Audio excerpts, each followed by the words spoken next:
Hello, hello, and good evening, everyone. Welcome to Paytm Money Talk. And today's topic is invest in potential growth with financial service sector. My name is Neeraj Gogoi, your host for the talk, and this talk is powered by Paytm Money. Now, when you talk about financial sectors, we have witnessed massive growth in last few decades. In last 18 years, when Nifty grew by 10 times, the financial sector index grew by 18 times. Now, when you talk about its importance in our economy, the contribution to GDP is approximately 30% from the financial sector out of 500 top companies in the market. So when the economy is growing in one side, there are lots of things happening: merger, demerger, technology disruptions. So many things are happening. The landscape and the ecosystem is constantly changing. So now, is it the right time to invest in financial sector index? Of course, it has undergone a massive change in last few years. So to talk about that, this Paytm Money Talk is all about investing in the financial sector, and it's going to be a very, very interesting discussion today. So before I start, I would like to very quickly tell you what the Paytm Money Talk is all about. Investing is such a kind of a profession or such a job which requires constant learning. You have to keep on learning.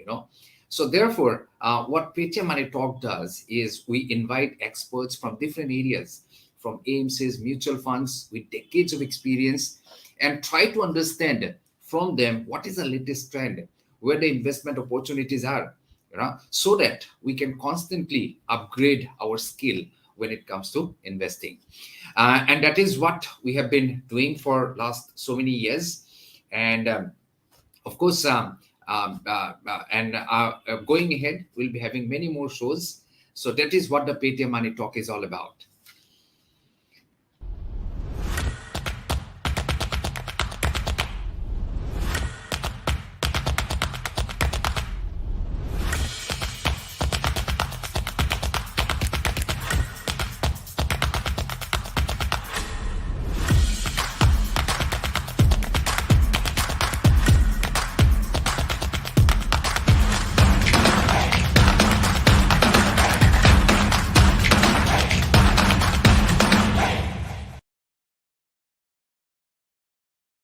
Okay, welcome back.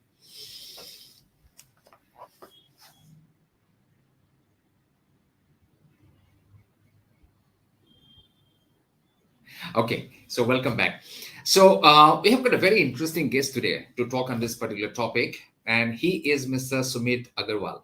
He is Senior Vice President, Equity Fund Manager, Bandhan Bank. He has got decades of experience in equity research, fund management, and yes, he is an expert in this particular particular area.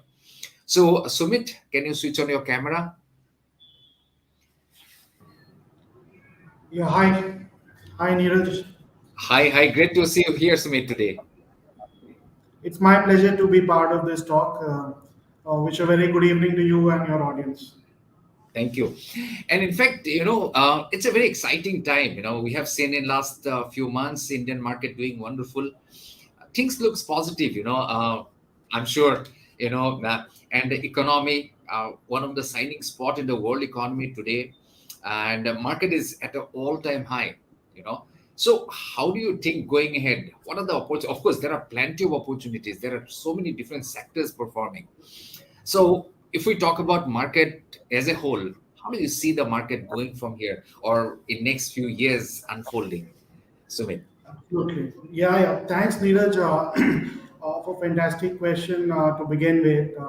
Obviously, all of us are very excited about the market performance right now. And uh, see, after a long time, the relative positioning of India today looks quite good, vis-a-vis the global markets. Hmm. So right from the starting of this year, we would say the global growth estimates have been pulled down across the geographies, Euro, US, emerging markets. Even for India, some growth estimates have been tapered down. But the positive part is even today, the Indian growth estimate is one of the highest. So Hmm. the real GDP growth is expected to be about 6%. I would say it is one of the highest among all the landscape which is available. Hmm. So in that context, we remain like an oasis in a desert, as they call it. So always very attractive from an investment perspective, and not only from the domestic flows, but even from the FI flows or the foreign money that coming into India.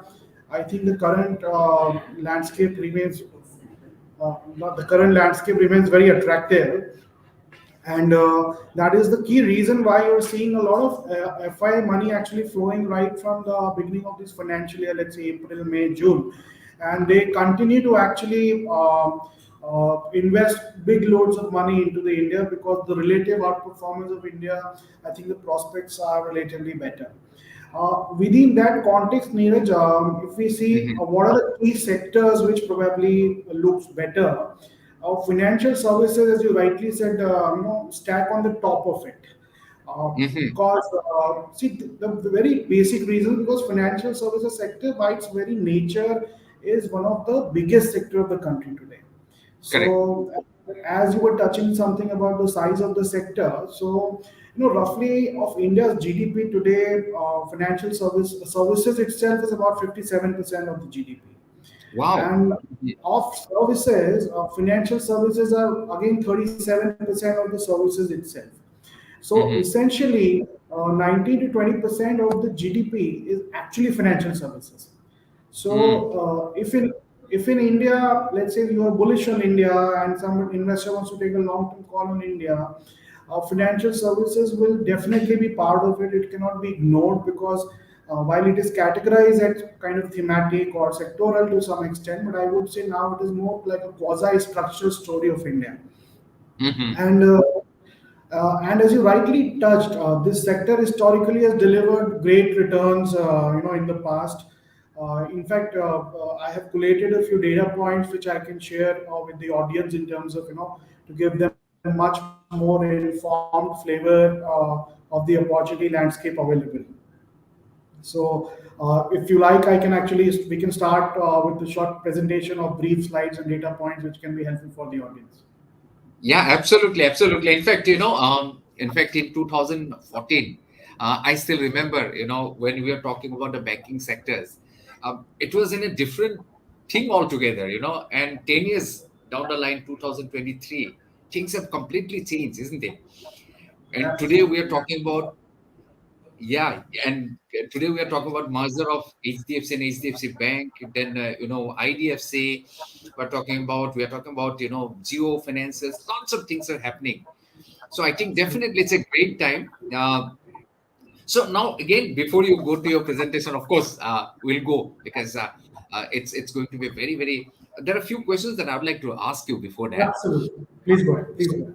yeah. So can you give when you talk about, we know the banking sector, we know the banking sector that they have been playing a very, very serious role in the growth of the economy. But when you talk about financial sector, how big is it? What are the different things? What are the pros and cons, nuts and bolts of this particular sector? Can you give a small kind of an introduction? Yeah, absolutely. Because I think it is important to understand how the sector has evolved in the last 7 to 10 years. I would say, as you rightly said, 2014. Financial services was broadly banks dominated or large NBFCs dominated.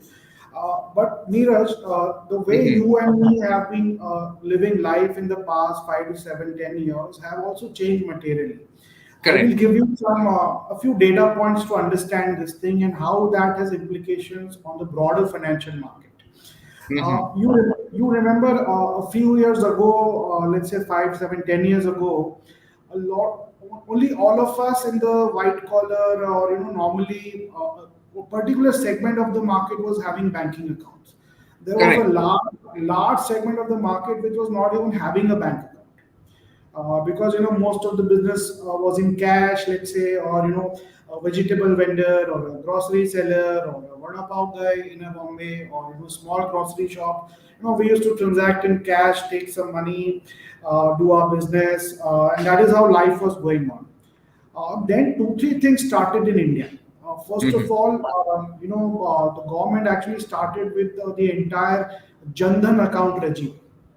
Correct. So you recollect 2 3 years ago, there was queues outside the banking system. All the banks, everybody wants to open an account free of zero balance just to have a banking capability. Today, Hmm. Neeraj, as we speak, there are about 50 crore Jandan accounts alone. 50 50, crore. 50 crores. Indian population is about 140 crores.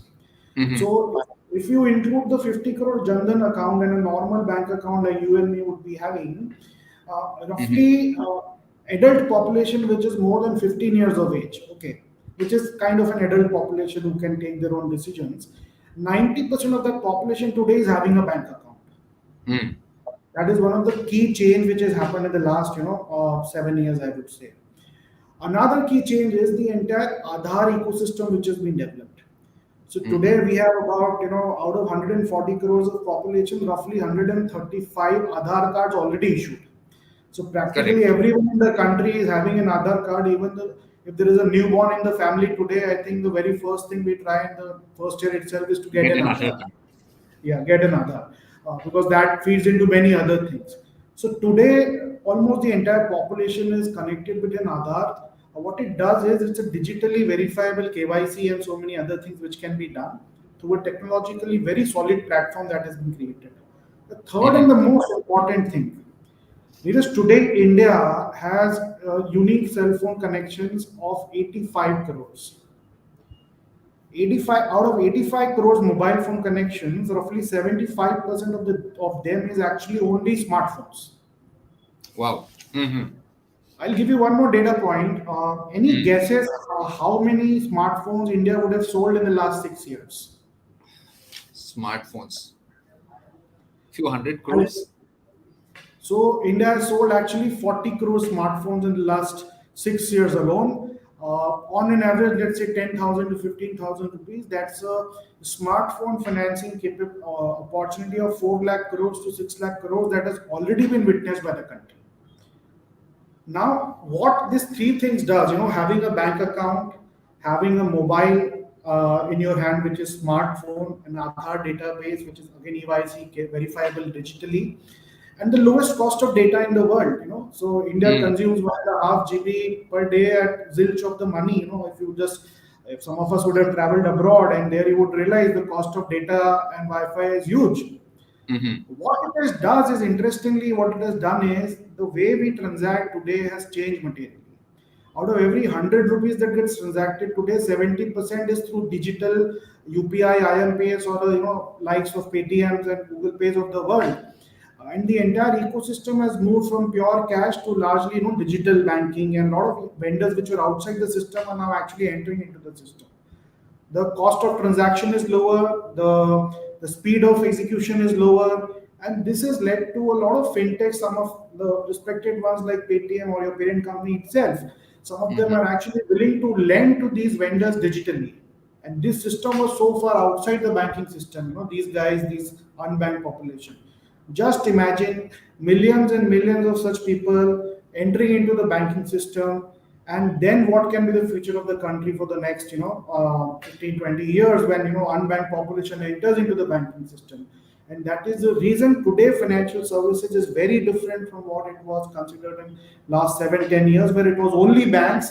Today, in addition to banks, you have insurance companies, capital markets, fintechs, and NBFCs and whatnot. In fact, I can talk in great detail about it, but the landscape today is materially different. And I just urge one thing to all the investors and Hmm. consumers out there, that see, all of us are participating in it as consumers. All of you and me, I transact through GPay or Paytm, and we are in the world of QR codes and this. Why not participate in this journey as investors as well?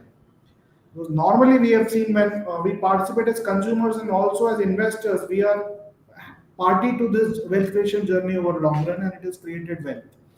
So, very long answer, but I think this context was very important to present it to the your audience, that why the landscape today is much more appealing, much wider, and how we can participate as well. I think when the economy grows, there is a huge money flow, and the whole money flows to the banking system. Yeah, that is, and So one other thing question that I would like to ask you is that currently we are seeing lots of sectors. As an investor, see, I have got different sectors running. One is the defense Yeah. sectors, real estate sectors, automobile sectors, doing wonderful. Uh, So now the financial service sector on the other hand. So my financial service sector is going to get benefited because all the other sectors or the economy as a whole is growing, or it is going to grow even better. So how do you see next 10 years performing? You say already, of course, it's at the top of the stake. So what kind of growth that you are seeing in next 10 years? Yeah. So see, Indian per capita GDP today is roughly $2,000.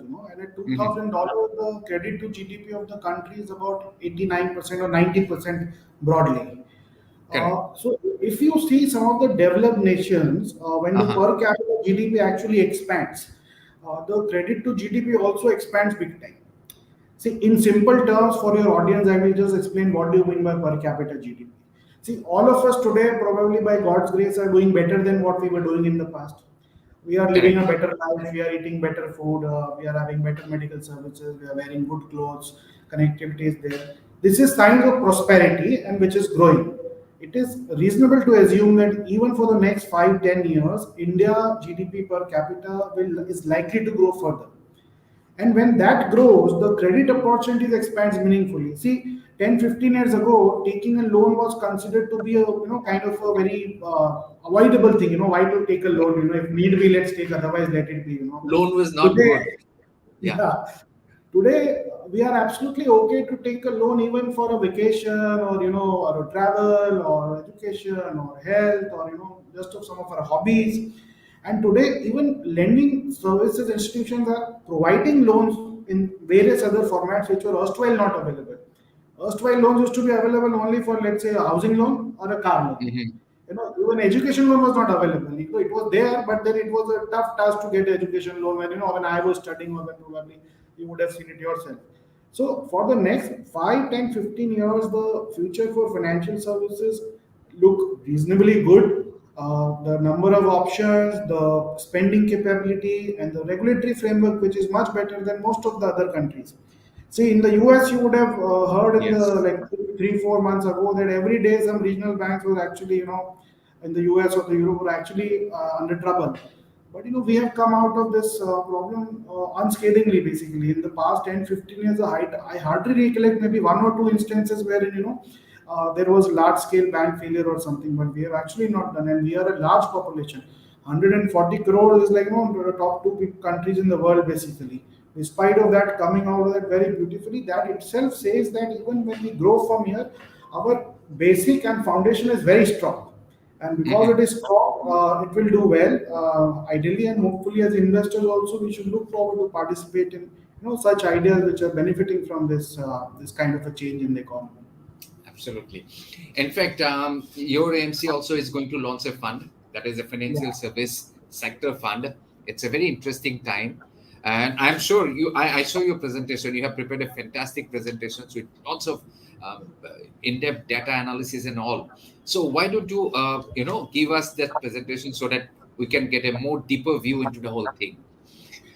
Yeah, absolutely. I think I will take you through that. Yes, in fact, I would like to request my viewers also. If you have got any questions in your mind, if you want to get some clarity, please feel free. Go ahead, type in your comment box, and would like to take your questions for Sumit. So please feel free to raise your questions in the chat box. So over to you, Sumit. Yeah. So see, while the entire presentation was very long, but I have taken like 7 to 8 key slides, which may be of interest to all our viewers. So see, Yes. traditionally, wealth. This picture itself speaks a lot. Traditionally, wealth in India used to be, like in our age of our grandfathers and the great grandfathers, it used to be called tijori. Tijori used to have a lot of wealth. That is what it was considered to be. But today, the same tijori or the same concept of wealth, we are saying that it has actually changed. When you talk about financial services, does not only restrict to banks, but there are a lot of other sectors which have emerged, like some of them being Mm. insurance, capital markets, and fintechs, like some of you. And still, this is a vault, which can be explored to unlock, the potential opportunities for wealth creation in the long run. So this picture is very meaningful actually, and that is why we have chosen it as the front cover of our NFO, which has started on 10th of July, and it will be open for subscription obviously till 24th of July in the NFO period. And I will just take you through, basically three questions. Okay, Yeah. we got it's a different, it's a very wide landscape, but why to invest in this sector at all? So why financial services? Because see, everybody Mhm. needs a. I make an investment. Ideally, I should make a return which is fairly good, adjusted for the risk, and it should lead to a long-term wealth creation. So I will take you through next slide, which actually talks about how this sector have generated returns for the investor in the past. So this is a very interesting slide where what we have done is we have compared the data for the past 18 years for the Mhm. broader market. Broader market we define as the Nifty 500 index.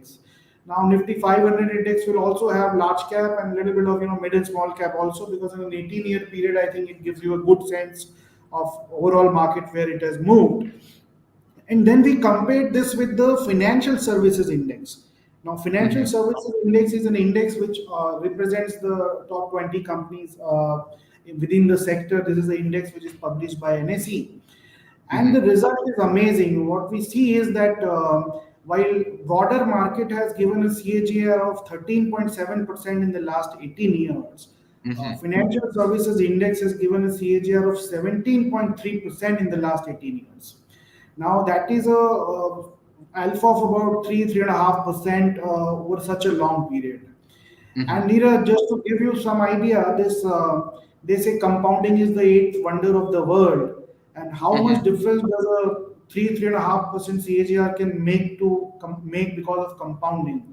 A rupee one which was invested in broader market, let's say 18 years ago, it became 10 times, 10x, Mhm. which is compounded at 13.7%. But the same rupee, if it would have been invested in financial services, that compounded at 17% and became 18x. So Mhm. roughly 1.8 times higher than the broader market. And this is the wealth that this sector has generated in the past.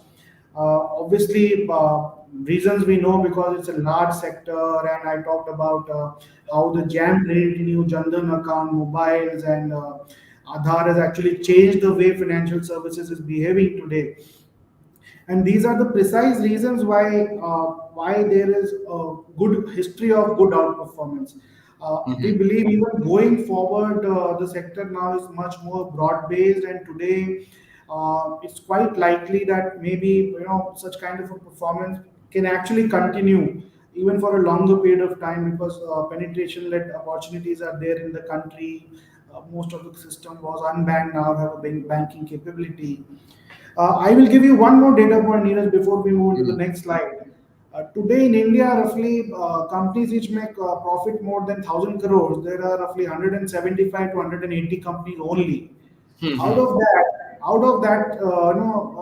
38% of the profit is actually contributed by financial services alone. Mhm. So it is actually a very large sector and growing steady growth, and therefore the wide results of such wealth creation. In fact, my next slide talks about how the sector has evolved in the last 5 to 7 years.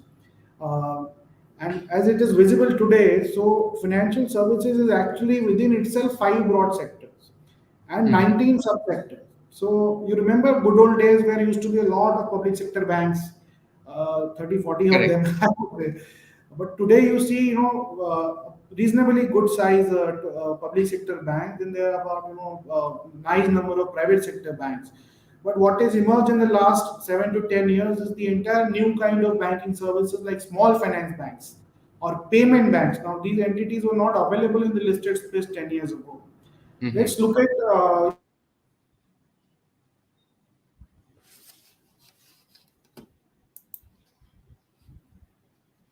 Ah. you have stock exchanges. Again, some of these were not available in the listed space 10, 15 years ago. You have financial product distributor like wealth managers. You have some of the fintechs like yourself, and some of the other guys who are available in the listed space. Rating agencies have increased from one to three. 10 years ago, general insurance was not available in the listed space. You have today four companies which is Mm. available. In fact, 10 years ago, there were only two life insurance company which was available. Today, you have six of them which is available in the listed space. Microfinance, a very specialized kind of Mm. financing, only one company was available 10 years ago. Today, you have roughly four to five companies available. Housing finance in our good old days, either we used to go to the bank or we used to go to the top NBFC, but today, there are 11 housing finance companies available. Two, three of them focusing on affordable housing, two, three on Mm. rural, two, three on good old prime. So the point is the landscape today has expanded very big.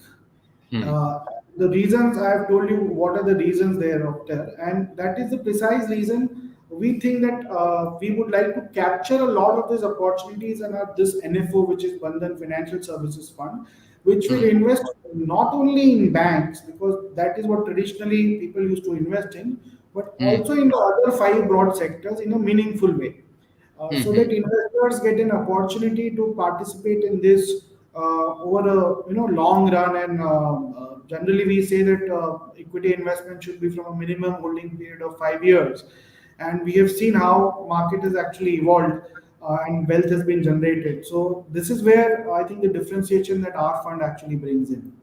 Mhm. In fact, I'll just take you to the next slide, which talks about, many a times, Neeraj, people ask that, sir, we have understood the landscape, it's very evolved, your product is kind of differentiated, but why should we invest now? Why now is the most important question. So see, there are two ways to look at it. One is the valuation. We talk about P/E ratios, which is a good Mm. yardstick of market valuation. So today, financial services overall is actually attractively valued. In a way, what I say is because over a long run, we have seen that this sector is actually traded at an average PE of 22 times. Mhm. Currently, it's trading at around 18, 18 and a half times. So in a way, it is Okay. about 15, 20% cheaper than its own history. Mhm. So normally, again, we would say, while people might say that some stocks are 52-week high, but let me tell you, 52-week high is technically 365 days high. So there can be a stock which is at 52-week high, but still might not reach the price which was there 2, 3 years ago. So the short point here is on a PE basis, the sector is attractively valued. Mhm. In fact, we've done one more level of analysis in the next slide, which talks about over the last 17 years, how has the sector performed. So what we did was every year we saw what was market's performance. We Mhm. checked the financial services sector performance and what was the outperformance. Mhm. So out of 17 years, the sector has outperformed 11 years, which again, 60-65% is a good hit rate. Then we did one more level of analysis because rather than looking at only 1 year, we looked at the performance in a block of 4 to 5 years. Because generally, a 4 to 5 years is a good time frame to judge the performance of a sector. And what we found was that in a block of 4 to 5 years, the cumulative outperformance of this sector has been as high as as range between 25 to 36%. So the first block of 4 to 5 years gave a 36% outperformance. The second block from 2013 to 2016 gave 25% outperformance. 2017 to 19 were golden years for the financial services sector because each year actually this sector outperformed. So Mm. cumulative was 37%. But things changed post COVID. Post COVID, in our minds and in our investors would know, see, Sensex has doubled, our NAVs have gone up, we have actually made money. So you have made money, market has moved up, but some other sectors and some other stocks have moved up. In fact, you see in 2021, market actually in 2020 moved up 17%. This sector went up only 4%. So Correct. there is a Mm. 13-14% underperformance. Even 2021 market went up 30%. This sector went up only 14% again. So again, it's about 14-15% of underperformance.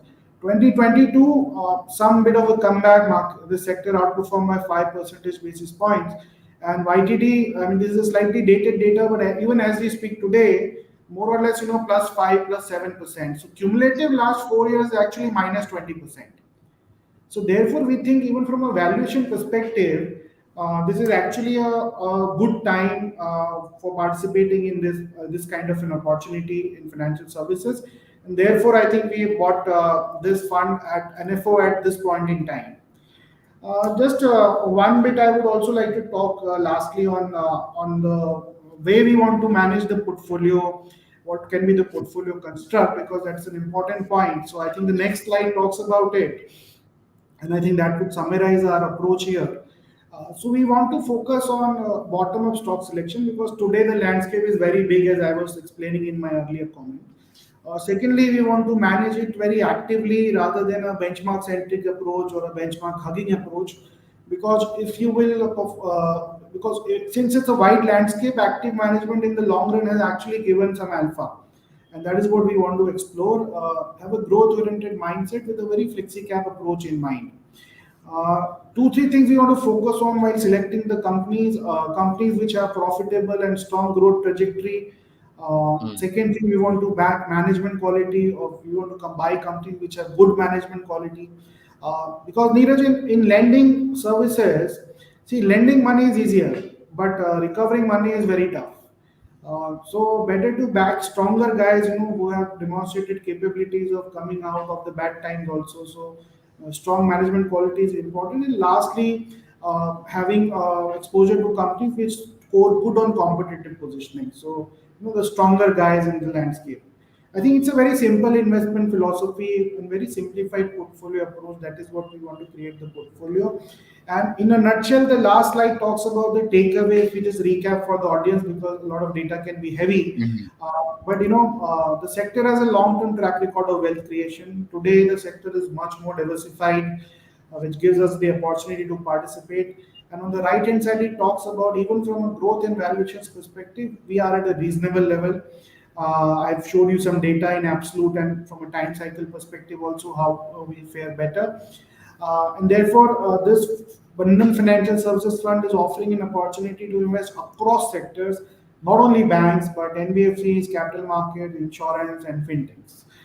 So with that, I think I'm through with my presentation, but I hope this has given you and your audience a good taste of how the wider landscape today is available to invest in. Why should we participate not only as consumers but also as investors in it? Absolutely. In fact, I would like to request our audience, if you have got questions, please feel free, go ahead, type your questions in the chat box. Again, of late, we have been talking a lot about passive investing versus active investing. Now, your fund is going to be an active fund, actively Yeah. managed fund.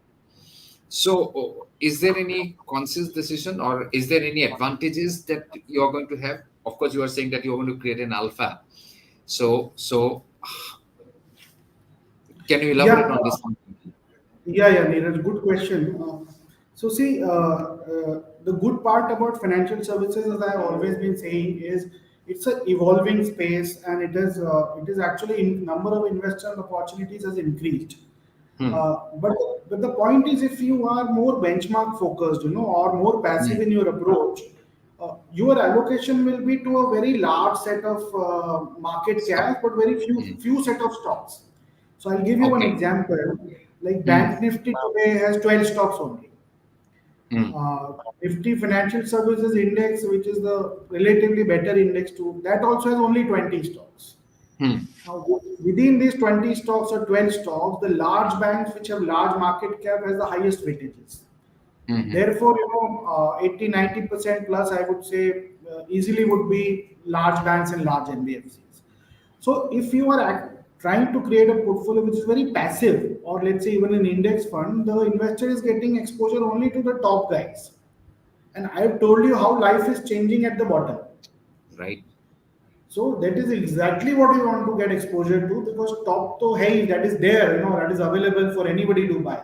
But if you want an exposure in a wider space, it has to be active approach, and that is where see, growing faster at a smaller base is easier.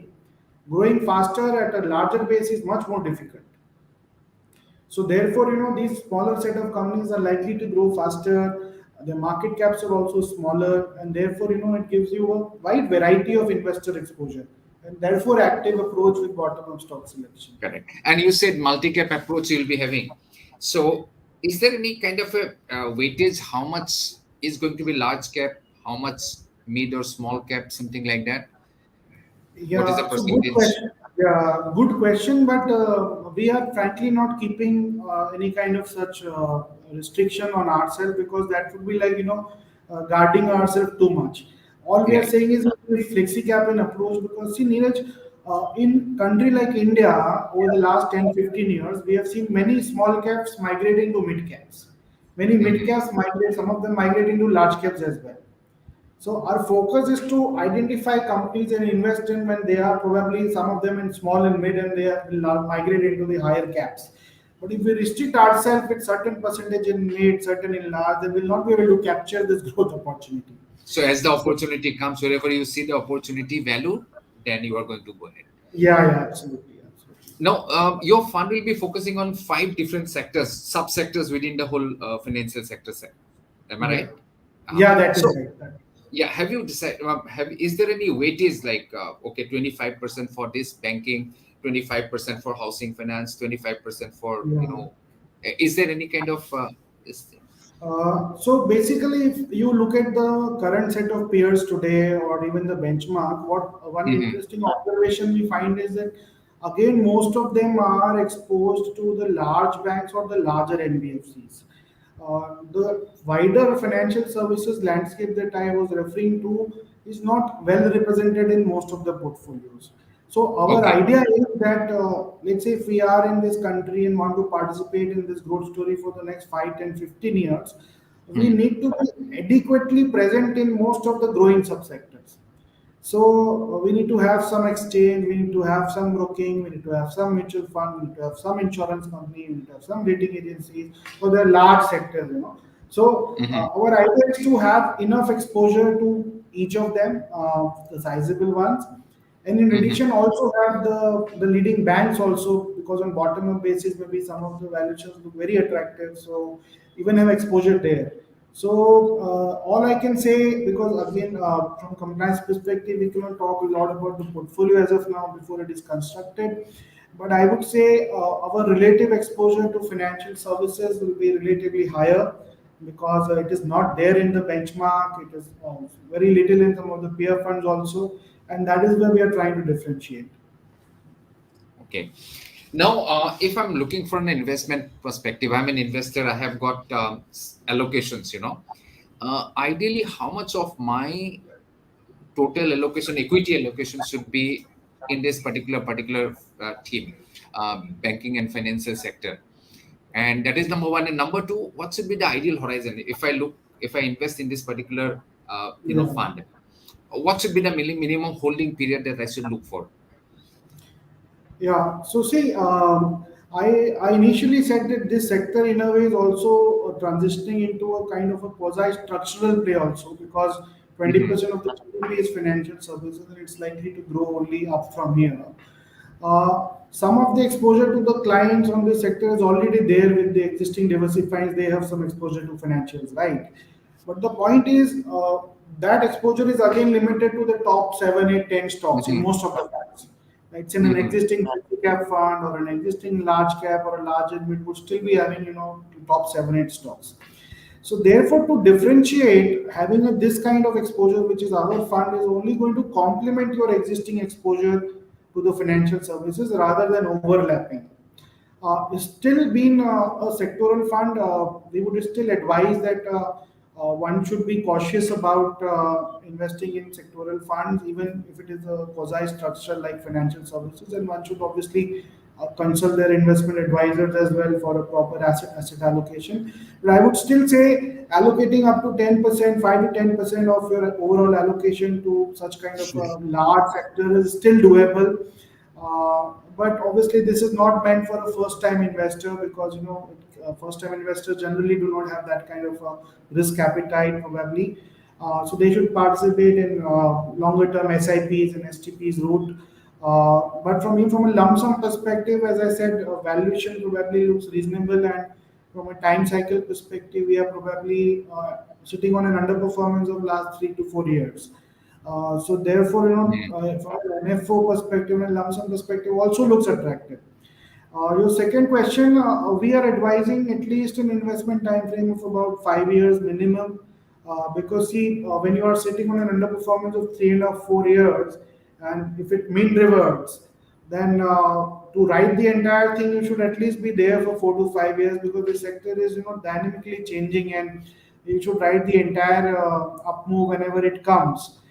Notwithstanding, in the short run, obviously nobody is able to predict where the market will go, but a longer time frame is only going to give you more comfort, because we do not play for 2, 3, 5%, right? If you are, I gave you an alpha like 10x versus 18x in 18 years. So Mhm. that is what we should keep in mind, and therefore, at least a 5 year time frame is what we are advocating. Okay, great. Now, of course, today is a very significant day. HDFC and HDFC Bank merger. Lots of people have got questions in their mind. Um, Yeah. and you are an expert in this particular field. So, are you going to go ahead? Are you going to see any kind of change or impact on the banking industry, financial sector industry, because of this particular merger? Second thing, again, another development is a geofinancial. They are it's coming up in a big way. Correct. So, how these events are going to play in this particular sector? Are they going to push that sector even more competitive, become more competitive? How Yeah. is it? Yeah, very, very timely question, I would say, because this is in the newspapers and this is what we hear today. Yeah, So Neeraj, any kind of competition is actually, good, I would say, for any industry. You correct. remember, telecom industry, wherein, erstwhile there used to be just BSNL and MTNLs of the world in our good old days, and there used to be line and queue for getting a connection. And see where we have come, 85 crore mobile phone connection at the tip of, 5 minutes you can get a connection, and it is activated in half an hour, and you're through. And cost of execution is also down.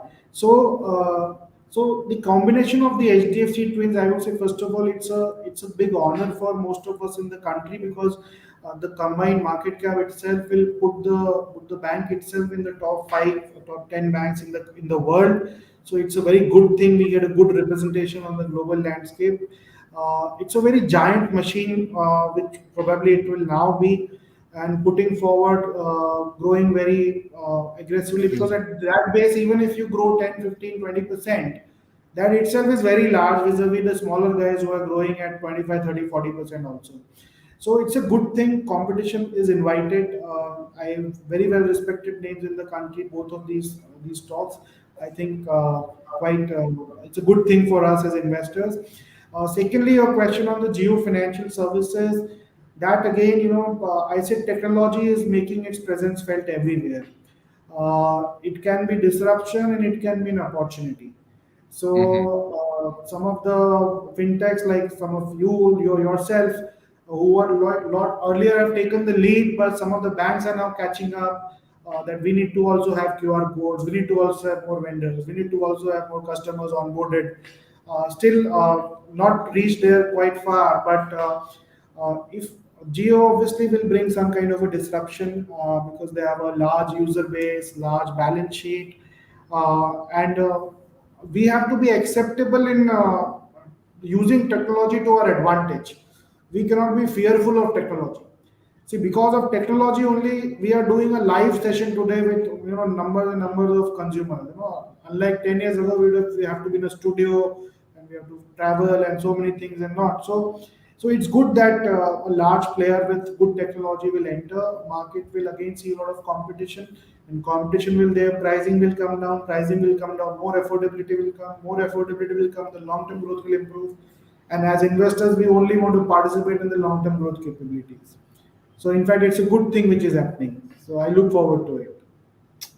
Great.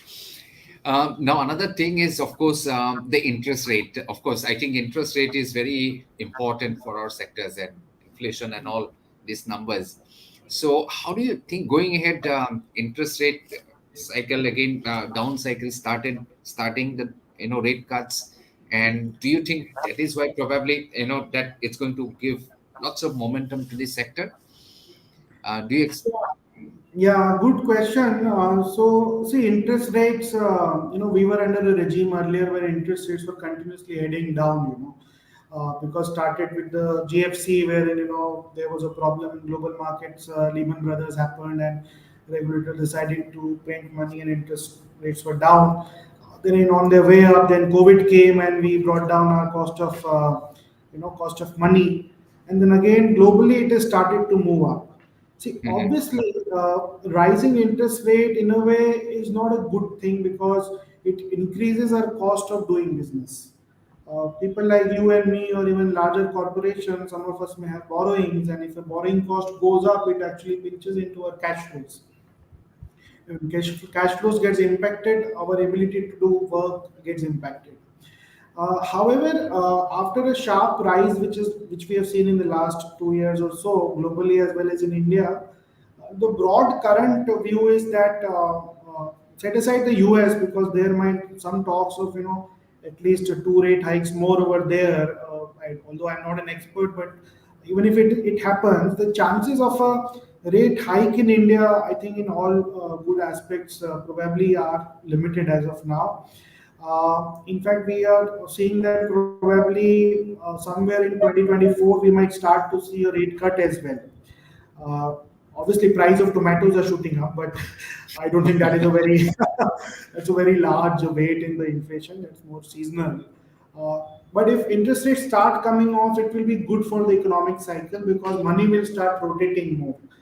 People would be willing to spend, borrow more, and do their stuff. Corporations will be willing to put up more capex because the cost of putting a capacity actually comes down. Today putting a capacity kind of is restrictive because you are paying an interest rate or whatever, you are suddenly paying 2-3% more in the last 2 years, and you borrow loans for 5 years, 10 years, 15 years, become very prohibitive. So when interest rate cycle kind of comes off, let's say somewhere starting of 2024 or mid of 2024, the economic cycle will pick up again, and that will probably coincide with the elections also. And near elections, we see that the spending power in the rural areas or in the consumer's pocket actually tends to go up. So all that thing fits very well in the financial services growth story, at least from a market performance or even from a stock price perspective, and some of which is already visible also in the way the sector is actually delivering in the recent times. But I think it's more structural, so that is what we want to capture in the fund, and therefore the timing of the fund in such time. Okay, wonderful. So I've got one more questions from my side. That is, uh, how many stocks are going to be there in your fund? And second question is, of course, more broad based. As an investor, I can choose some of the top banks. I Mm. can buy independently. Right. State Bank or ICICI or HDFC. I can buy Correct. some, good other companies as well. So why should I? What is the advantage of choosing your fund over me myself selecting individual stock and building my own portfolio of financial service sectors? Yeah, no, no. Okay. So, see, first question, which is more easier to answer. I think we should be easily able to construct a portfolio of about 30 to 35 stocks as of now. Okay. Uh, the broader peer set is around 20-22 stocks. I would say some of them are higher, but the broad average is there. Why we see we can construct a more diversified portfolio because, as I explained, the landscape is more diversified today. Correct. So therefore, it makes a lot of sense to be present in most of them. So despite of being a sector fund, we can create a 30-35 stock portfolio. Now, point number two, Neeraj, which is again the more important point, that while individual investors obviously have choice to buy some of the stocks directly, we can use a combination or whatever, but there is obviously always an advantage of having a experienced fund management team or an investment research team actually doing that job on behalf of investors, albeit for a fee, which we call expense in the mutual fund. Because see, not only from a research perspective, but this is Mhm. also important from a consumer sentiment perspective, and it's more of behavioral patterns also that comes into play. Not every investor will have a have capacity to digest a drawdown individually, because Correct. normally psychology says when stock falls, we tend to sell their stocks. कि अरे At rate the will go loss. down more down, let me just get out.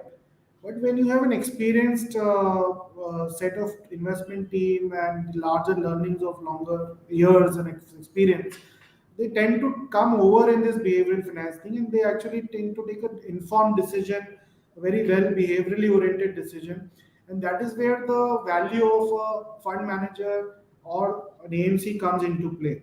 And that is why I think professionally managed money is always a better way. Obviously, individuals can take their own call, but then associated risks also come with it. So I will give you one very good example. So Mm, in normally people say financial sector is high beta. So ideally when 2008 market corrected, so Nifty 500 corrected 55%. mm, Financial sector, by the year the calendar year ended, ideally, mind says that it should have corrected more. It would have actually corrected more also. Many people would have panicked and sold their stocks. By the time the calendar year ended, the sector outperformed the market by 2%. So perception was high beta, but then beta was both ways. Probably mm. behavior, it was very difficult to buy stocks when it was down 60-70%, because it's psychologically it's prohibitive as individuals, but collectively when fiduciary level pay people manage your money, and with collective years of wisdom, I think they are able to take that kind of call. And obviously there's entire investment research process. We internally cover so many companies, we keep interacting with the management, the outside experts on the world. uh, there is numerical analysis, which we call quantitative. There is qualitative analysis. There is behavioral analysis. So all that process do add some value, and that is why we have seen, active funds do generate alpha. It's not that they don't generate. There can be times when they don't, but generally on an average, they. That's why you have seen the small and mid caps do really well in a country like India, right? Because that has been a land of active opportunities which is available. Absolutely. I think as a new investor, somebody even with experience also, investing directly and managing stocks directly is a very tricky job. As you said, one of the biggest obstacle is of course psychology.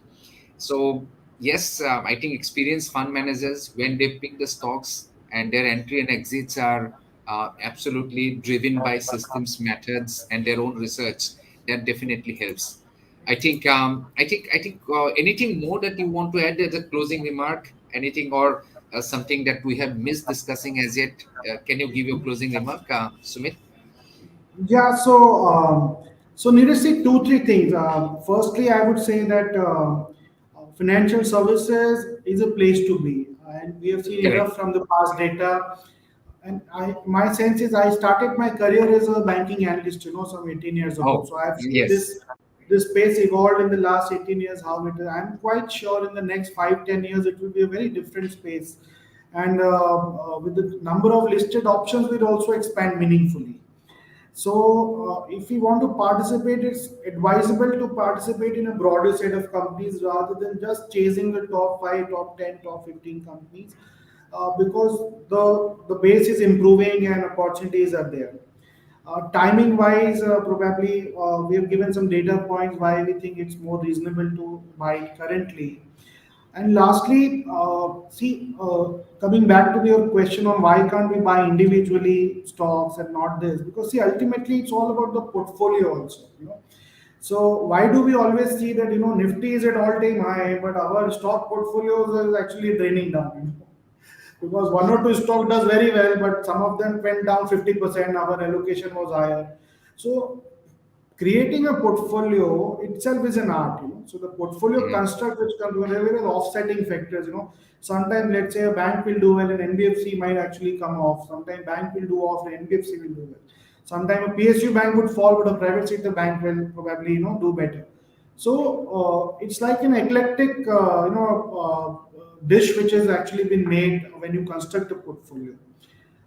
So, as investors, one should have exposure to such differentiated ideas and take part into that. Obviously, they can continue with their direct investing also. Some of them are very learned and they have the wherewithal to bear the drawdowns. But see, Indian mutual fund assets to GDP today is just about 16%. World average is around 70%. wow. Hmm. So US market or the UK markets, the GDP to the MF assets to GDP, there are north of 100%. There are about 12 crore demat accounts in India, out of which NAC active guys who would have traded at least once in the last 6 months. That number is as less as 3 crores. In a population of 140 crore people, 60 crore PAN cards, people paying tax 1 or 2 crores, People trading 3.5 crores, people investing 3.5 crores. Just imagine the sheer penetration-led opportunity that this sector offers for the long run. Absolutely. So if you take a backseat for 2 minutes and just recap everything, I think you get a very good bullish feeling that probably it's a structural story for the long run, and we should need to have some adequate vehicle to play it. It can be our fund, it can be some other fund probably, but the point is one has to be present in this opportunity. Absolutely. Absolutely. I think, Sunit, it's a wonderful points that you have brought in today. That one is, of course, our economy is growing. Things are changing very fast. Next 5 to 10 years, we can see a huge, very bullish about this particular sectors. And one has to be there in this sector if really want to write the India growth story. I think that's a great time. And I think most of the participants they have got what they're looking for. Banking, financial sector is a sector where one need to be there. So I think with that, would like to close the session today. And thank you, Sumit, for giving your time and spending your time here today. I think we have learned a lot. We have got lots of insight. So Thank you, Neeraj. Thank you so much, and thanks a lot for the audience for being part of this in the wonderful evening. And I really enjoyed my conversation. absolutely, thank you, all participants, and thank you, Sumit. Bye bye. Thank you. Bye.